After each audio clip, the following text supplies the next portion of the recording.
فوق الخمس ست مرات يخشوا ركز يا ولد مش عارف ايه. طب ما انت ممكن تاخد اللي مش واخد ده وتاخده بره تعمل له محضر تنيله، احنا ذنبنا ايه؟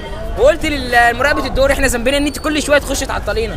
احنا مسائل الرياضه بالذات هي محتاجه ستيبس، ومحتاجه في كل ستيب انت بتبقى مركز عشان ما توقعش. احنا ممكن النيجاتيف او بوزيتيف تضيعك المساله كلها، وهم كل مره يخشوا ينسونا احنا كنا شغالين في ايه اصلا.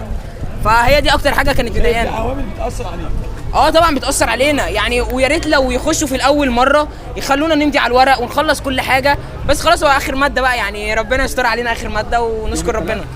لا يوم الخميس ان شاء الله. شايف الامتحان كان سهل بالنسبه لك ولا كان فيه؟ هو يعني انا كطالب بالنسبه لي الامتحان متوسط او اعلى من المتوسط شويه يعني، برضو كل واحد وعلى حسب ظروف لجنته، على حسب ظروفه هو ذاكر قد ايه من اول السنه.